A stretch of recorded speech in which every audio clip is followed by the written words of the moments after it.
오늘 새벽에 주신 말씀은 로마서 1장 18절로 25절 되겠습니다. 신약성경 240페이지 되겠습니다. 신약성경 240페이지 로마서 1장 18절로 25절까지 제가 읽어드리겠습니다. 하나님의 진노가 불의로 진리를 막는 사람들의 모든 경건하지 않음과 불의에 대하여 하늘로부터 나타나나니 이는 하나님을 알만한 것이 그들 속에 보임이라. 하나님께서 이를 그들에게 보이셨느니라. 창세로부터 그의 보이지 아니하는 것들 곧 그의 영원하신 능력과 신성이 그가 만드신 만물에 분명히 보여 알려졌나니 그러므로 그들이 핑계하지 못할지니라.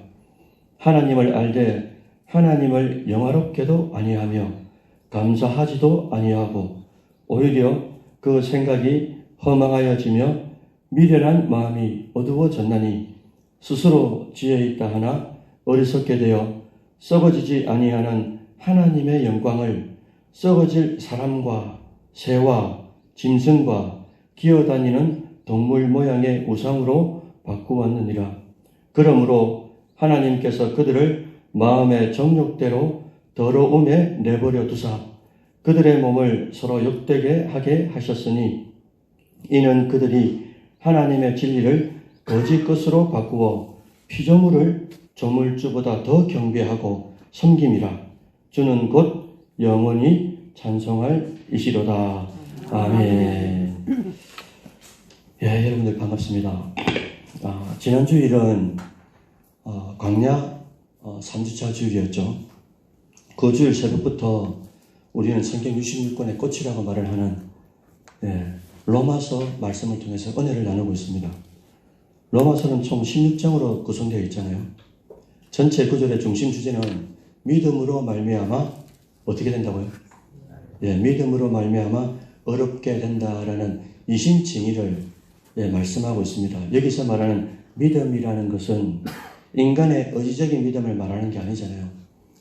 에베소서 2장 8절에 말씀하신 것 같이 믿음은 하나님의 선물이다. 즉 다시 말씀드리면 이 믿음이라는 것은 우리의 구원이 하나님의 주권과 하나님의 은혜로부터 비롯된다라는 것을 강조한다는 겁니다.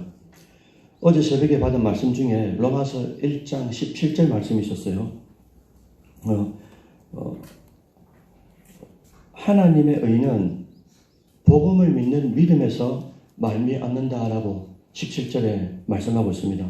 그래서 오직 의인은 믿음으로 살아야 한다라고 강조했습니다. 그런데 오늘 보면 18절부터는 좀 이상한 거예요. 16절, 17절에 로마서의 핵심 주제인 이심칭의를 말하고 난 이후에 계속적으로 복음이 무엇인지 복음에 대한 해설을 그 뒤에 이어서 말씀해 주시면 좋은데 그렇게 하지 않고 오히려 제 가운데 있는 인간의 비참한 상태를 뭔가 그것을 또 밝혀주시면서 또한 1장 후반부까지 계속 말씀하고 있는 게 그런 인간의 비참함, 죄가 무엇인지 어떤 죄를 짓고 있는지 그런 이유를 이제 말씀하고 있다는 겁니다. 하나님께서 왜 그렇게 하셔야만 하셨을까?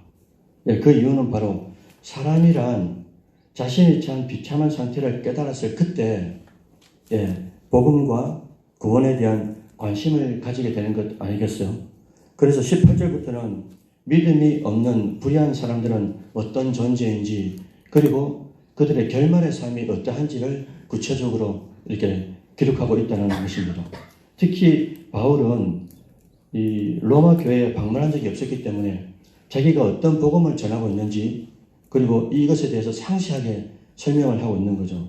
그가 말하고자 하는 핵심은 유대인이든지 헬라인이든지 이방인이든지 모두 믿음으로 말미암아 하나님의 자녀가 된다라는 것입니다. 이를 설명하기 위해서 18절부터 먼저 이방인들이 죄악 중에 있음을 이제 계속적으로 설명하고 있다는 것이죠. 18절에서는 불의로 진리를 막는 사람들의 모든 경건치 않음과 불의에 대하여 하나님은 진노하신다라고 기록하고 있어요. 여러분들 독특한 단어입니다. 하나님은 진노하신다라고 표현하셨어요. 하나님의 진노는 여러분들 우리가 내는 우리의 사람의 분노하고 다르잖아요. 사람의 분노는 그 기준이 우리의 개인적인 감정에 있을 때가 대단히 많습니다. 그러나 하나님의 진노라는 것은 말씀에 기반한 공의에 있기 때문에 사람의 분노와는 기본적으로 다른 의분이라고 말씀드릴 수가 있는 거죠. 그리고 19절과 20절에서는 인간들이 자신들의 저지른 죄에 대하여 변명할 수 없는 이유를 하나님께서 친히 설명하시는데, 왜냐하면 하나님을 알만한 것, 신학적으로 말씀드리면 자연 만물이라든지 양심이라든지 이런 것들을 통해서 하나님을 알 수 있도록 해 놓으셨다는 거예요. 이미. 이것을 신학적인 용어로 말하면 일반 계시 혹은 일반 은총이라고 말하지 않습니까? 이런 자연과 양심을 통해 하나님을 알 수 있도록 하신 일반 계시에도 불구하고 인간이 어떻게 반응하는지를 21절, 22절, 23절에 기록하고 있다는 거예요. 하나님을 영화롭게도 아니하고 감사하지도 아니하고 오히려 그 생각이 허망해져서 미련한 마음으로 어두워졌다라고 하나님은 이미 진단하고 있다는 겁니다. 또한 스스로 지혜 있다 생각하면서 어리석게 될 뿐만 아니라 결국에는 하나님이 가장 싫어하시는 것, 하나님이 가장 싫어하시는 우상 숭배를 하면서 하나님의 영광을 사람과 동물 등으로 썩어질 것과 바꾸게 되었다라고 23절에 기록하고 있다는 것이죠. 그래서 하나님의 알만한 것들을 보여주셨음에도 불구하고 인간의 반응은 결국 우상 숭배라는 것으로 하나님의 뜻과 역행하게 되었다라는 것입니다. 이런 인간의 우상 숭배에 대해서 하나님이 또다시 이제 반응을 하셨잖아요. 그게 24절입니다. 24절에 보시면 뭐라고 기록되어 있냐면요. 그러므로 하나님께서 그들을 그다음 뭐랬습니까? 마음의 정욕대로 더러움에 어떻게 하셨다고요? 내버려 두셨다라고 기록하고 있어요. 사랑하는 성도 여러분들, 여기서 우리는 깊이 한번 생각해 봐야 되잖아요. 하나님의 형상을 가진 인간에게 가장 슬픈 일이 무엇일까? 하물며 앞에 계신 권사님이나 한 사람으로부터 우리가 버림받거나 무시당하거나 외면을 당하는 것도 인간으로서 수치고 아픔이지 않습니까? 그런데 여러분들, 우리를 만드신 하나님으로부터 버려짐을 당한다. 여러분들 얼마나 큰 아픔이겠어요. 하나님께서 더러움에 내어버려 두셨다라는 것은 무슨 의미일까? 결국에는 하나님께서 친히 간섭하지 않으시면, 우리의 일거수일투족 간섭하지 않으시면 그 어떤 인간이라도 영적으로나 육적으로나 감정적으로나 불의하고 부정한 삶에서 벗어날 수 없다라는 것을 반증하고 있는 것 아니겠습니까? 그래서 이 말씀에 대하여 우리는 또 경각심을 가지고 또 우리 마음대로 우리 안에 내가 너무 많은 이 감정의 분노대로 사는 것이 아니라 하나님이 주시는 작은 감동 감화에도 즉시로 순종하고 기쁨으로 반응해서 하나님 앞에 영원한 찬양을 드리는 것. 이 사도 바울 선교사님이 계속적으로 이렇게 죄에 대해서 말씀하시면서 오늘 25절 마지막에 뭐라고 기록했습니까? 25절 마지막에 한번 보십시오. 뭐라고 되냐니까 주는 25절부터 보시면 이는 그들이 하나님의 진리를 거짓 것으로 바꾸어 피조물을 뭐라고요? 조물주보다 더 경배하고 섬겼다. 그 다음 뭐랬냐면요. 그러나 그럼에도 불구하고 주는 뭐라고요? 곧 영원히 찬송할 이가 맞다라는 거예요. 그래서 우리가 찬송가 19장에 뭐 했습니까? 찬양했지 않습니까? 진짜 맞죠. 그래서 우리가 하나님을 영원토록 찬양하기 위해서는 우리의 현실의 삶에 붙어있는 하나님의 주권과 하나님의 은혜로 사는 것이 아닌 우리 힘으로 살려고 하는 이 우상 숭배 잔재를 가지치기를 해야 된다는 거예요.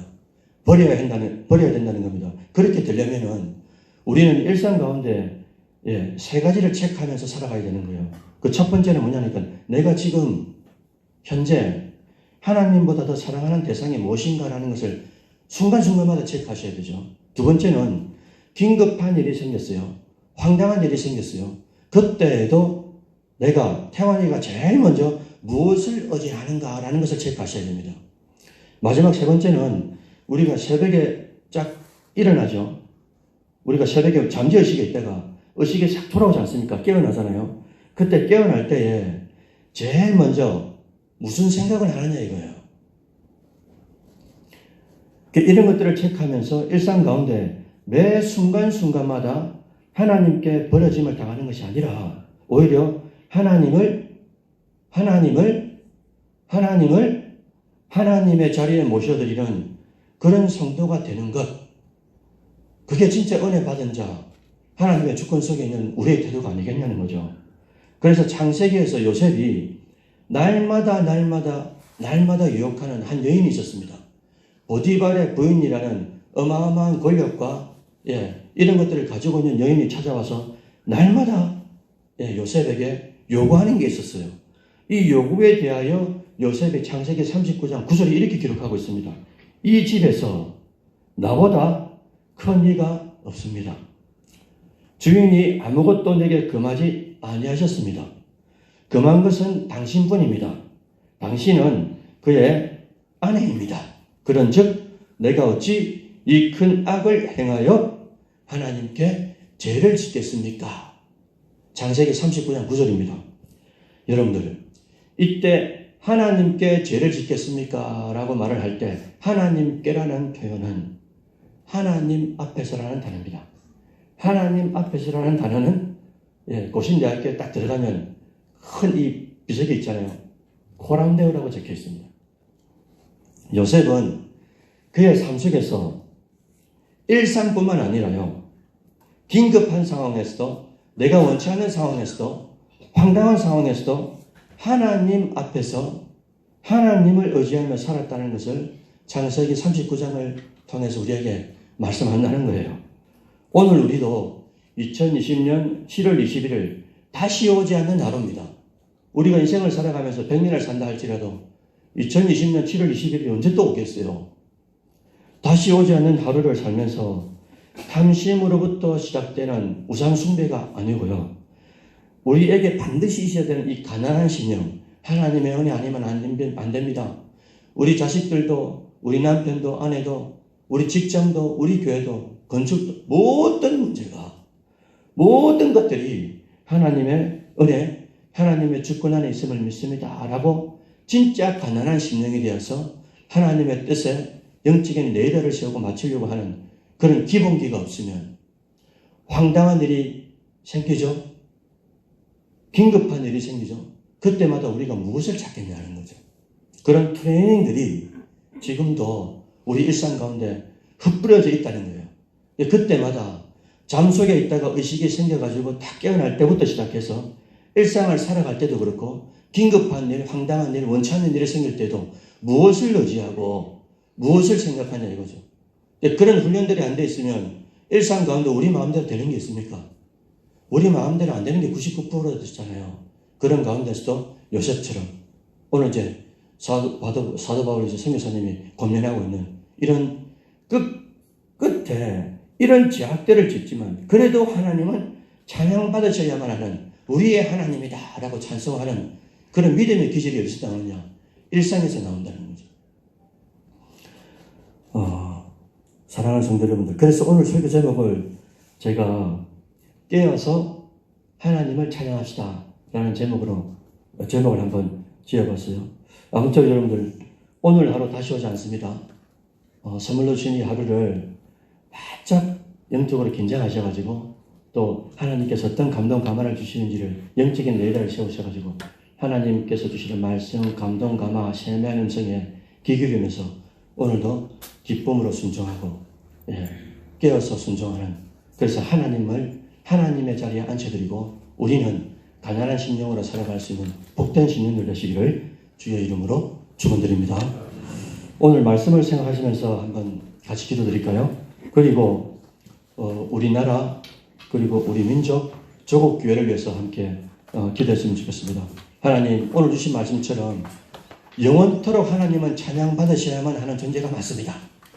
우리는 어떤 상황이 생겨도 그 상황 가운데 하나님을 믿어드리고 하나님이 선물로 주신 그 믿음을 가지고 하나님을 하나님의 자리에 앉혀드리는 게 맞는데 오늘 하루도 그렇게 살게 하시고 그렇게 살지 못한 불평과 원망과 교만한 인생들을 회개하오니 하나님 용서해 주시고 불쌍히 여겨주시고 긍휼함을 베풀어 주시고 우리나라 대한민국도 하나님의 은혜 가운데 붙들림 받는 귀한 나라 그리고 위선자들 하나님 붙들어 주시고 이 국회의원의 3분의 1이 크리스찬이라고 말씀해 주셨는데 말씀 밖으로 넘어가는 정책들이 없도록 주님께서 말씀 안에 복음 안에 함께 살아가는 우리나라가 될 수 있도록 주님께서 붙잡아 주시고 오만이 있는 교회도 하나님 세워주셨으니 교회가 교회되도록 주님 함께하여 주옵소서. 다 같이 한번 기도드리겠습니다. 살아계신 하나님 아버지 감사합니다. 우중 가운데도 또 걸음걸음을 인도하여 주시고 또 첫 시간 첫 의식을 하나님을 의식하면서 말씀을 받겠다라는 일념으로 주님 앞에 세워주시니 감사합니다. 오늘도 또 로마서 1장 18절로 25절을 통하여서 우리가 어떤 인생을 살아가야 되는지 하나님께서 어떻게 우리를 진단하셨는지 그럼에도 불구하고 우리가 하나님을 어떻게 찬양해야 되는지 말씀을 통하여 깨닫게 되었습니다. 존귀하신 아버지 우리가 하루하루를 살면서 순간순간을 살면서 우리 안에 많은 내 마음대로 사는 것이 아니라 내 감정대로 사는 것이 아니라 말씀의 감동대로 감동 감화대로 세면 음성대로 살아갈 수 있는 진짜 믿음의 소유자 선물을 받은 대로서 역할들을 감당하며 살아가는 저희들 되게 하시고 이 나라 이민족을 붙잡아 주시옵소서. 교회들을 주님 붙잡아 주시옵소서.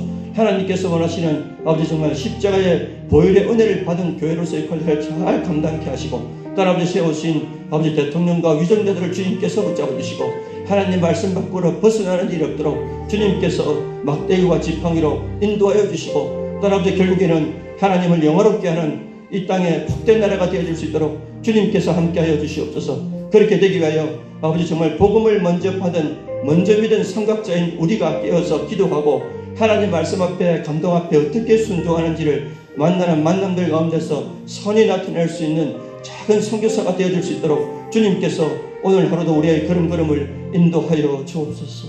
인도하여 주옵소서. 한 번 더 기도드릴까요? 오늘 우리 교회를 위해서 한번 기도했으면 좋겠습니다. 제일 먼저 담임 목사님을 영적인 아버지로 세워주셨습니다. 우리 담임 목사님 영육간에 강건케 해주셔야 됩니다. 또한 주시는 목회 철학과 또 앞으로 기도하시는 제목들마다 하나님께서 선한 길로 인도해 주셔야 됩니다. 함께 기도해 주시고요. 또한 우리 재건축 가운데 있습니다. 또 교회 안에 연약한 심령들 많습니다. 또한 다음 세대 하나님 앞에 맡겨드립니다.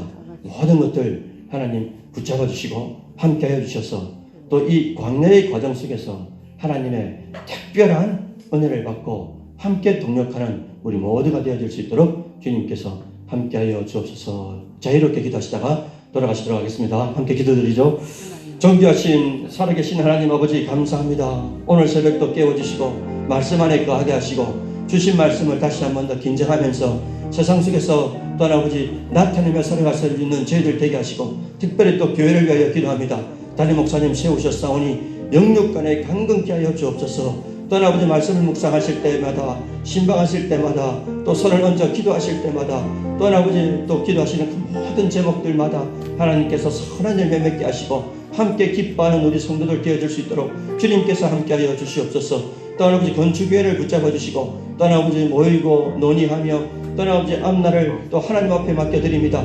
또한 아버지 건축 가운데도 시공과 또 시공사와 또한 과정과 완공과 그 이후로도 하나님 영광 받아주시고 또한 아버지 교회를 통하여 지역사회와 죽어가는 영혼들의 구원의 방주로서의 역할들을 잘 감당할 수 있는 온천 제일교회가 되어줄 수 있도록 주님께서 함께하여 주시옵소서.